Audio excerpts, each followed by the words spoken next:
My name is Sarah, a 50-year-old office worker.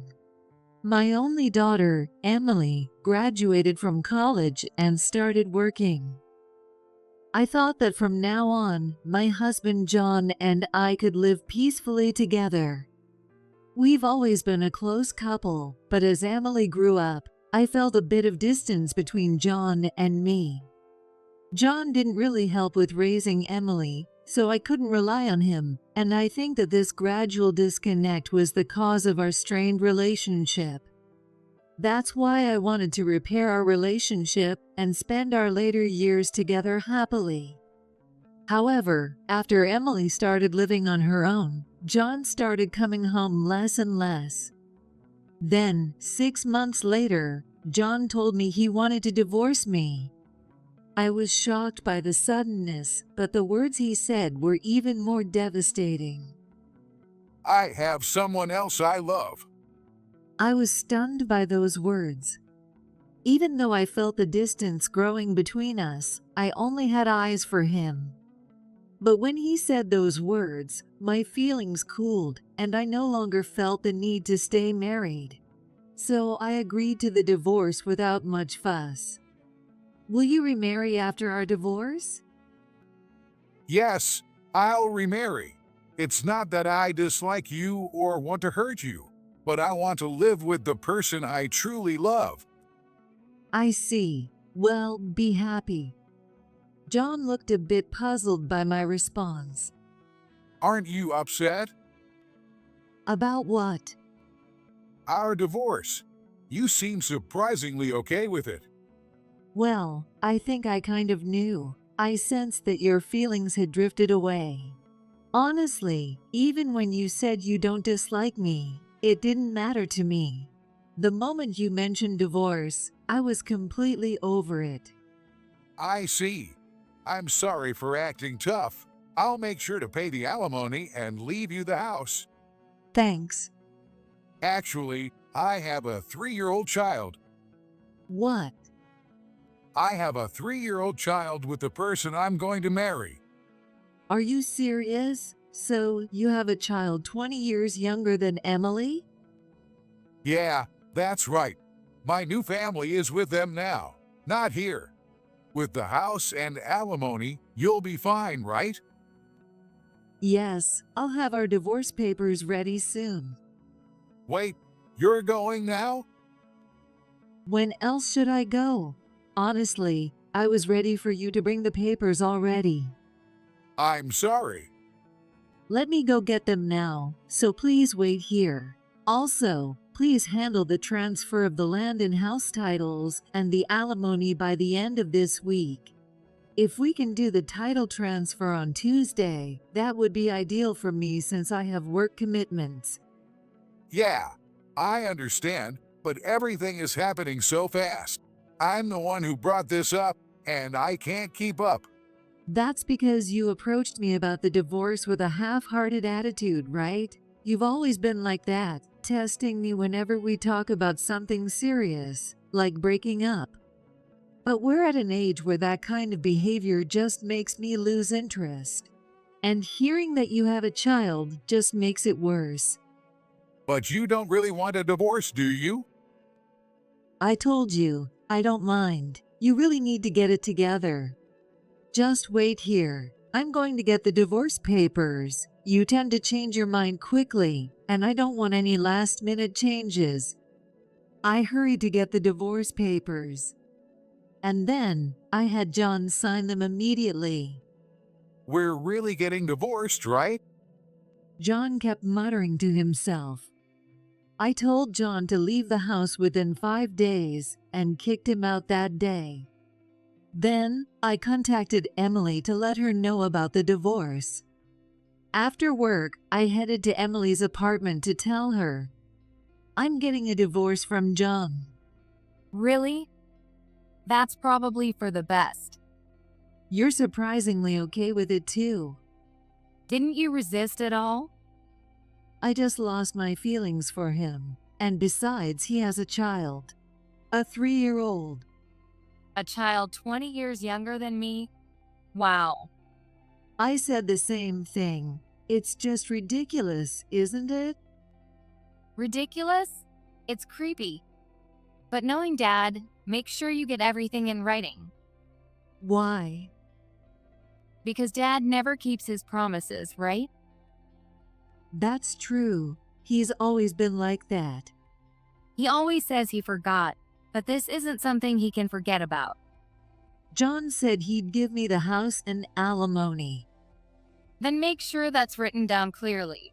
He'll probably say he never agreed to give you the house in a month. You're right. Even if it's in writing, he'll probably say something, but it's better to have it documented. Are you planning to live in that house? No, I don't plan to. John was the one who brought up the divorce, but when I agreed easily, he panicked.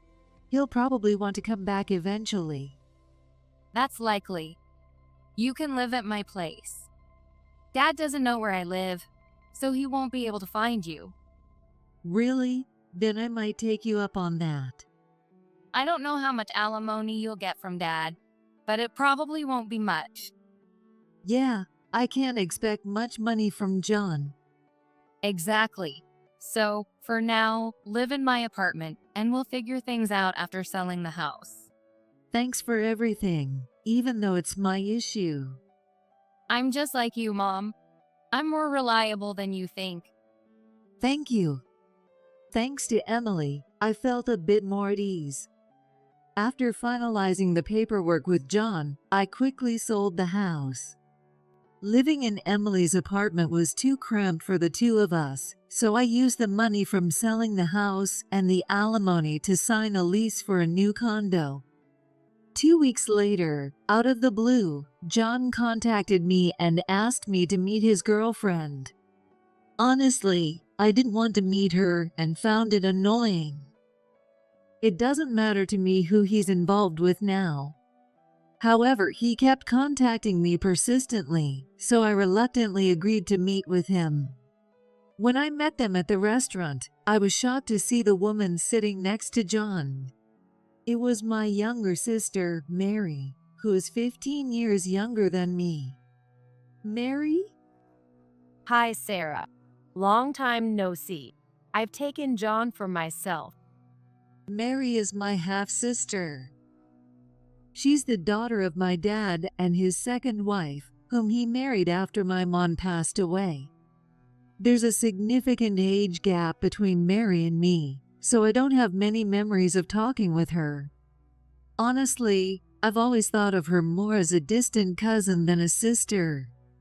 Before she was old enough for me to find her cute, I had already left home for college, so we didn't interact much. What does Mary want from me now? I hardly ever went back to my dad's house because I didn't want to intrude on their family. So, in essence, we're practically strangers. However, the fact that John is involved with Mary made me feel extremely nauseous and disgusted. Then Mary suddenly said something that made no sense. Hey, we don't have a place to live. Can you give us the house back? No way. Please, Sarah, can't you reconsider? I'm not reconsidering. Actually, I can't reconsider. John, you arrogantly said you would give me the house, and we documented it. It's legally mine now, and I've already sold it. So, you'll have to buy it back yourselves. Why would you do that? That house is full of our memories. Why sell it?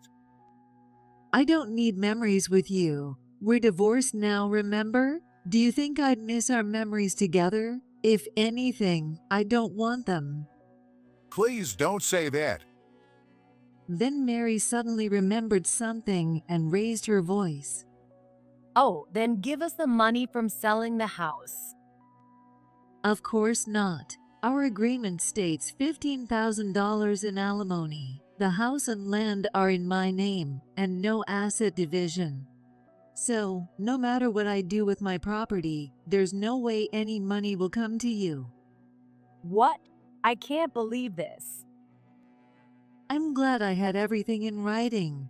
John, you always change your mind. Emily told me that if I didn't get it in writing, there'd be trouble. Emily is smart, so John, hurry up and pay the alimony.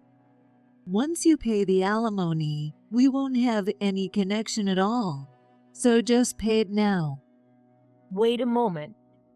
Then Mary suddenly walked out. When she returned, she was carrying their child in her arms. His face was very red.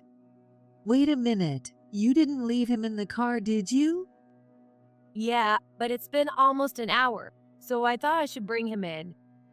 An hour? We got to the restaurant 30 minutes ago. What were you two doing, leaving the child alone? We did a bit of shopping. It's no big deal. No big deal? Are you serious? Poor thing. Here, drink some water. I gave the child some water, and he drank it eagerly. They can't even take proper care of their child. They must have been so focused on getting John that they neglected him. John had told me the child was 3 years old, but he seemed very small for his age. They probably weren't feeding him properly. I can't believe this. Anyway, make sure you take proper care of your child. And remember, we're divorced, so it's none of my business. John must have some income, right? So you can live in a better house than that one. Really? I don't know much about his income yet. For now, we're just living together. Is that so? By the way, shouldn't you discuss these things with your family before coming to me about the house? Well, relying on poor Sarah is just how it is. Let's go home for now. We need to plan our new place. John and Mary left. Neither of them seemed to understand their own reality, so they'll have to figure it out themselves. I smiled to myself and left the restaurant to go home. A month later, Mary contacted me. Sarah, I need to talk to you. She sounded pretty desperate, so I got Emily's approval and invited her to our condo. What is this place? It's bigger than our house. Mary was surprised as soon as she walked in. Emily and I live in a high-rise condo. I earn a decent salary, so living in a place like this isn't an issue. Plus, with the alimony and the money from selling the house and land, I have plenty of money. It might be a bit mean, but I invited her over to show off a little. It's not fair, Sarah. John doesn't have any money. You knew that, didn't you? Well, I did, but I didn't think it was necessary to mention. Actually, John's income was only around $2,000 a month. Combined with my salary, we managed, but John spent money recklessly despite his low earnings.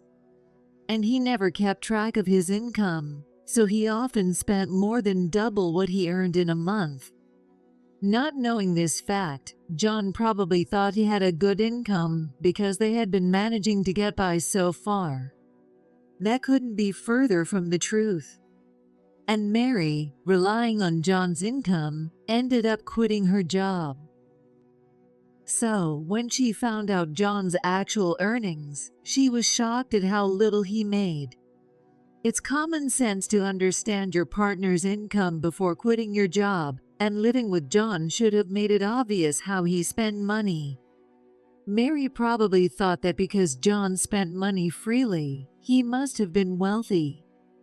That's just her own fault. Did you make more money than John? Yes, after all, I'm 50 years old. At my age, you can earn a decent salary if you've been working long enough. How much are you making? I don't really like talking about money, but I make at least 3 times what John does. No way. You make that much? Otherwise, how do you think we managed to live with John's income? Then you should have made John face reality. He probably doesn't understand anything because you didn't tell him.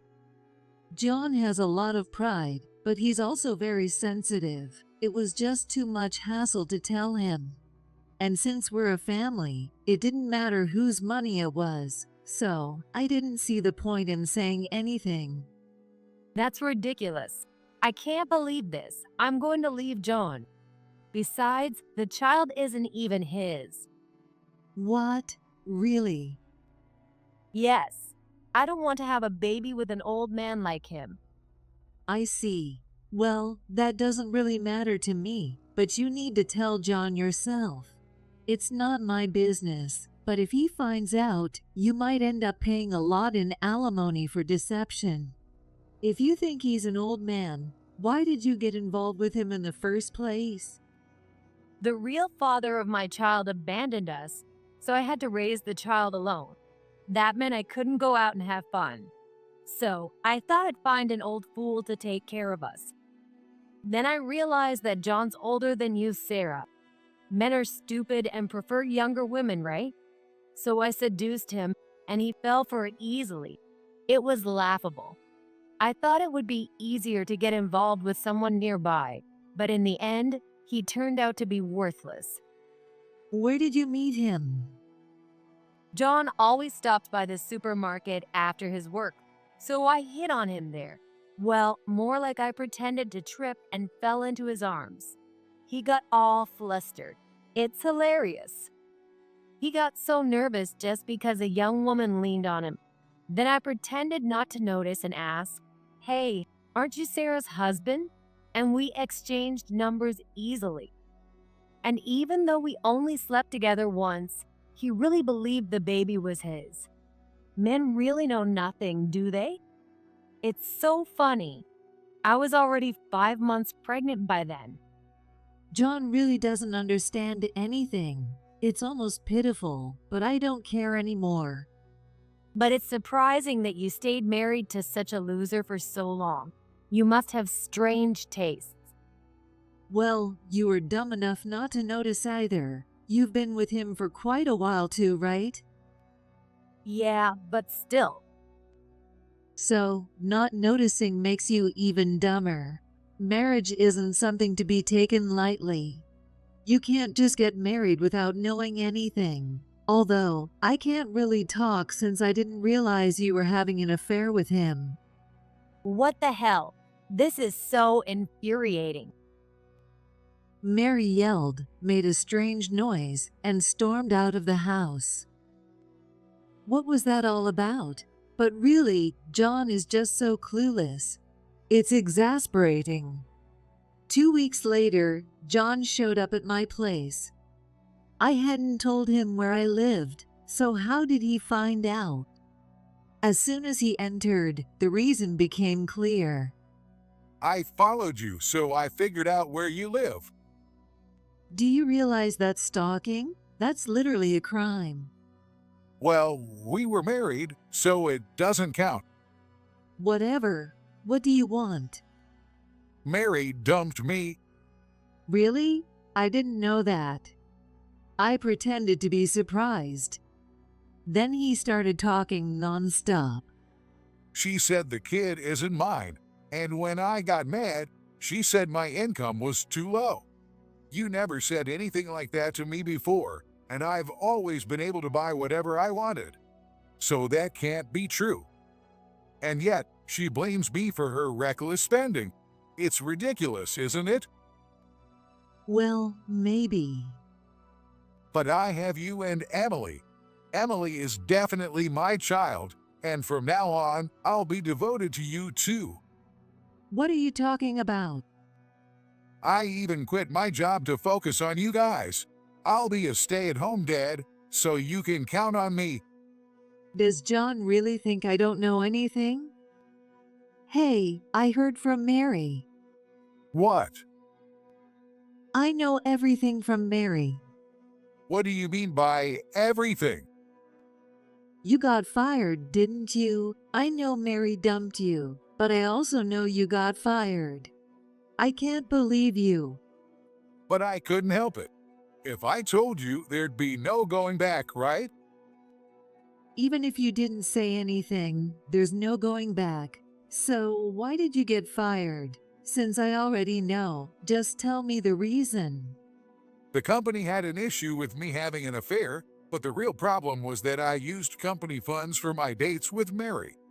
They called it embezzlement. Don't you think the company is being stingy?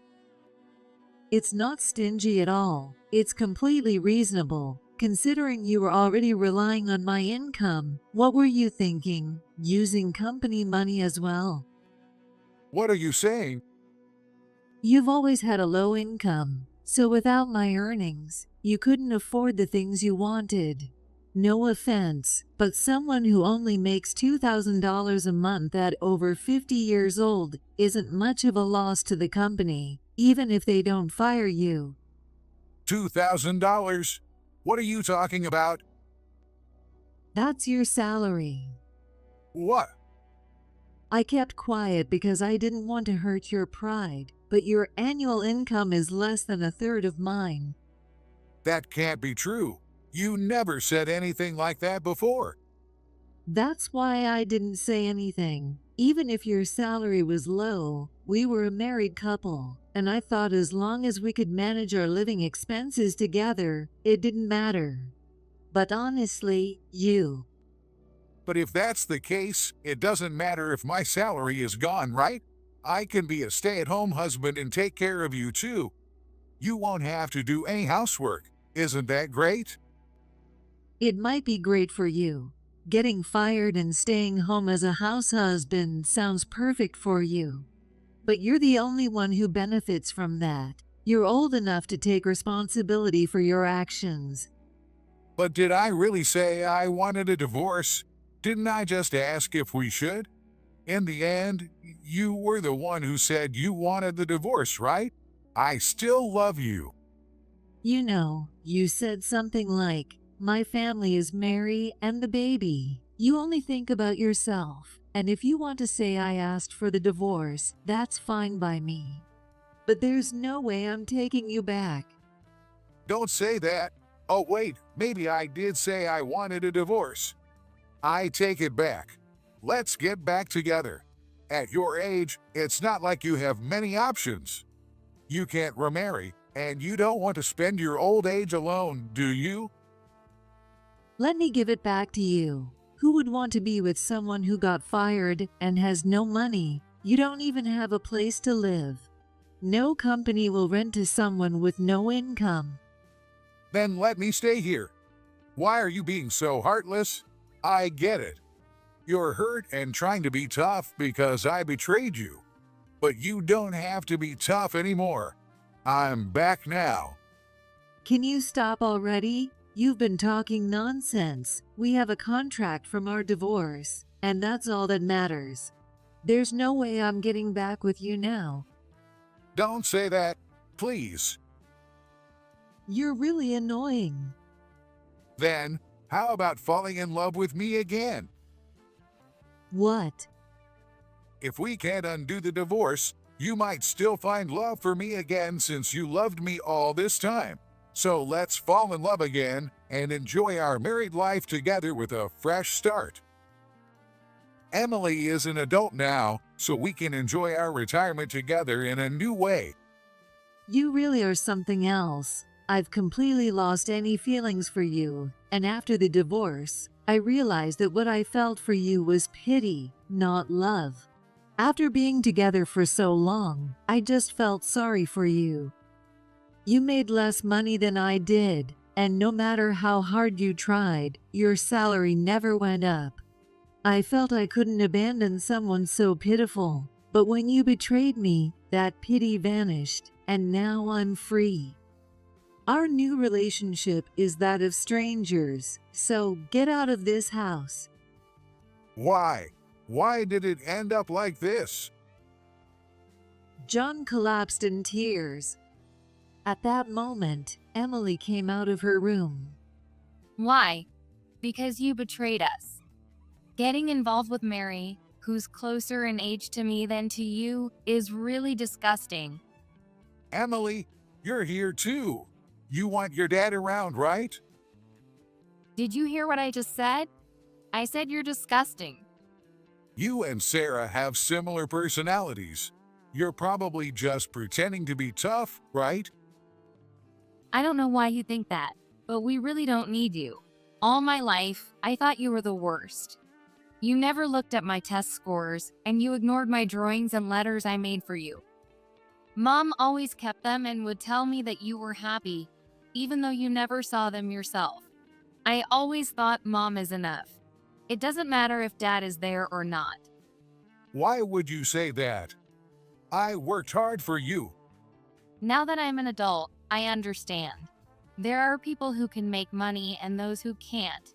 You left home at 9 a.m. and came back at 4 p.m. every day. There's no way someone like that could have a good income. $2,000 a month? That's less than my starting salary. Do we need a dad like that? No, we don't. Do you think it's okay to say that to your dad? You're just related by blood. Acting like a dad just because of that is troublesome for me. My friends would go on trips with their dads and had good relationships with them. But I never had that. Mom and I would always go on day trips alone. When I think about it, what were you even there for? We really don't need you anymore, so please leave. I've always wanted to say this. Some people might want to marry someone like their dad, but I never do. I want to marry someone who's nothing like you.